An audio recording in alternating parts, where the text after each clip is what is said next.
chapter number 16 sifunde ivesi ibe yi-1 uvesi number 24. Matthew chapter number 16 sifunde uvesi number 24 yedwa sibe sesiyathandaza. Sifunda phi boy? Mateyu chapter number bani 16 uvesi number bani 24. Amen. Sifunda phi? Kumateyu chapter number bani 16 uvesi number bani 24. Hallelujah. Ungaphumi enkonzweni ungavanga noma bokufundwe yiphi. Amen. Ungayivumeli lonto leyo, yazi ba kufundwe kwincwadi kaMateyu chapter number 16 uvesi number 24 yedwa kwathandazwa kwagoduka kwabe ku Friday. Abanye namhlanje bajabula kwindawo zabo bayadanisa benza yonke into eyenziwayo apha emhlabeni. Hallelujah. Kodwa thina silapha sizokhonza uThixo, sizonqula uThixo, masivele izwi lakhe sizothandaza sihambeni sigoduke. Matthew chapter number 16 verse number 24. Funda ke masande mntanami. Sizofunda kuMatthew chapter 16 verse number 24. Yes. uYesu ke wathi kubafundi bakhe, ofuna ukuba ngumlandeli wami makazincame, athwale umnqamlezo wakhe andilandele. Hallelujah. Verse 25. Bamba apho ke nontombi. Funda ke mtshana kule yakho.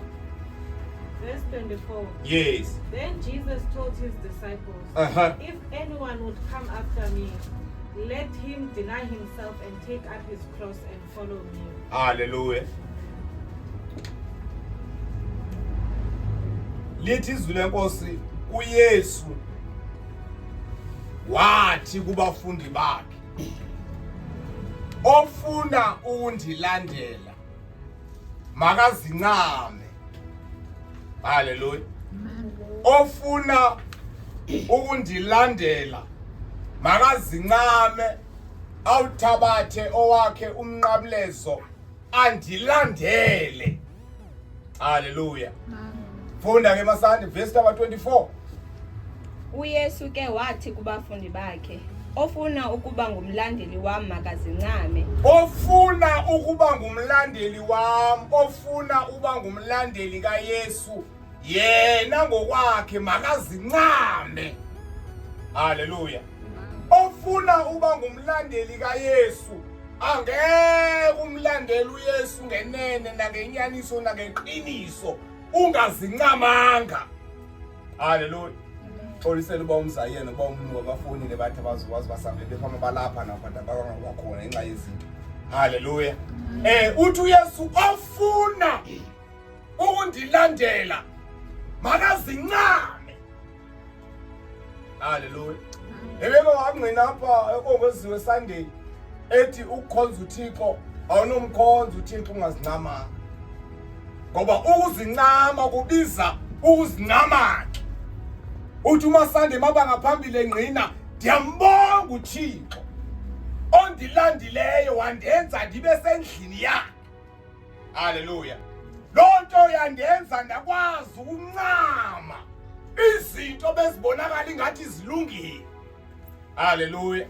Xa usendlini kaThixo lingenzeki iphutha lokuba kanti uzincama. Uthi uYesu kumelwe abafundi bakhe bazincame, bawuthabathe wabo umnqamlezo bandilandele. Hallelujah. Abalandeli bakaYesu ngabantu abazincamileyo ke. Ngoba zininzi izinto abaphandle ezihamba sibetheke kuze uDisemba. Hallelujah. Kuzoba khona ezinto okuthiwa ngamagonqo. Yalazi igonqo. Igonqo, kwayethiwa igonqo into enzabe ekhaya. Hallelujah. Uyaridelwa kwenziwa utywala ifaki bengaka kube sokwenziwa konke bese kwenziwa yonke lonto leyenziwayo. Now thina singabantwana bakaThixo siyayazi indlela yethu ihamba phi ayihambi phi. Hallelujah. Lonto ibiza ke ukuzincama. Hayi ofuna ukundilandela makazincame. Uthetha nabafundi bakho uYesu ngoba uyabona ba ingathi oJudas abakazincame apha. Ingathi oPetro aba basenokuthandabuza. Hallelujah. Kutheni ngathi uPhilip abengathi basenokuthandabuza nje. Uyabaqinisekisa ke kuba awufuna ukundilandela. Makazincame. Awenzeki ke nje Friday kuseKapa namhlanje kuphela ifortnight kuphela iveki kwabanye baphelele izinyanga abanye baholile kumandi bayazijabulisa kuba izinto ezinqamileyo basendlini kaThixo eKapa kuFriday. Hallelujah. Ofuna ukundincama ulandela makathini? Makazincame athini? Awuthabatha umnqamlezo wakhe andilandele. Isikhona isiqhamo ke uzincamile. Khona iziqhamo zazivuna, zikhona iziqhamo, zikhona izinto ozawusinda kuzo. Namhlanje bazakwehlaba befaka all white namhlanje. Xa uyetathabuza babuye bebrown ngabasiphokazi. Hallelujah. Hallelujah. Now lithi izwi lenkosi ofuna ukundilandela makazincame. Uyazincama zonke ezo zinto alandele uJesu. Hallelujah. Hallelujah. Hoy unyibuzo banitheni abazalwane anina life napha eCase Reef. Kuyintoni ecabanga anina life nazo hlala lapha. Yintoni ibhureyila bemfuleni nashi. Yintoni ecabanga uyeso theni le. Lithi izwi lenkosi ofuna ukundilandela makazincame bazalwane. Hallelujah. Umuntu ozingcamileyo uzincamile. Uzincamela inkosi.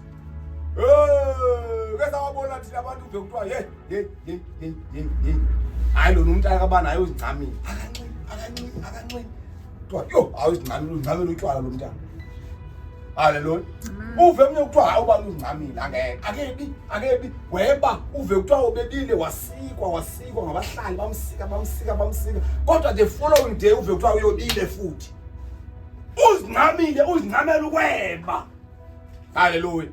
But the day uzincamela uKristu uthathe wakho umnqamlezo uya kuKristu ofuna ukundilandela. Makazincame. Awuthabathe wakho umnqamlezo andilandele. Hallelujah.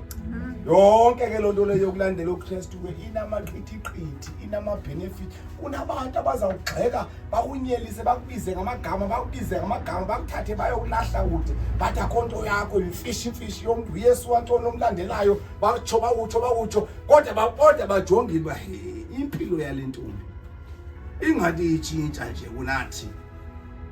Lithi kaloku izwi lenkosi bazawulinyelisa. Funda masande ukhangela umntana uPetros oqala. Bese sifunda level. Petros oqala chapter number 4. Petros oqala chapter number 4. Sifunde nje le verse. Chapter number 4 sifunde nje le verse. Ngoba ndifuna uyiqonde kakuhle lento uba ofuna ukundilandela. Lithi izwi lenkosi makazincame. Awuthabathe wakho umnqamlezo andilandele. Funda mntanami uyifume. Chapter number 4 funda verse 1. Ekhona isihloko esithi ubomi obutsha njengoko noKristu wayemalanayo nale nhlupheko yalo mhlaba. Ngokunjalo ke nani zimiseleni nifuze yena. Njengoba uKristu wayemelene nale nhlupheko yalo mhlaba nani zimiseleni nifuze yena. Yes. Ngokunjalo nifuze yena. Kaloku umuntu ocikidiweyo yinhlupheko uyalumleka esonweni. Umuntu obethwe yinhlupheko uyalumkeka tu esonweni. Ya.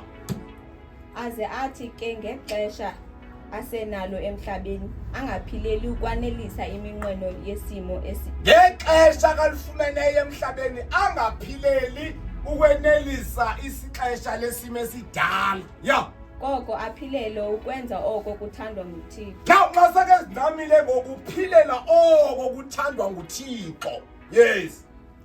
Ngoko ke lanele elaxesha nilidlele ebuhedenini. Elaxesha silidlele ebuhedenini siphila ngendlela besiphila ngayo. Ilafi yami bendiyibalise nje apha yakwalanga ndlela ndiphila ngayo. Elaxesha lanele kodwa ngofunda mntanami.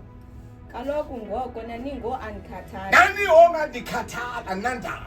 Nibawa. Yeba mzawulimala apha ekhawani andinandaba. Wawungi-andikhathali.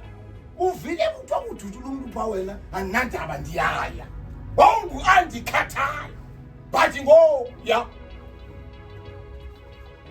nibawa nincila nithanda iziyunguma naningamakhoboka embarha naninqula ngendlela ezilisikizi ontangandini ngoku bathe nqa kuba ningasahambi nabo kobo budlobongela bokuzibhubhisa. Nantsoko apho ndiyakhona sivala amabhayibhile wethu.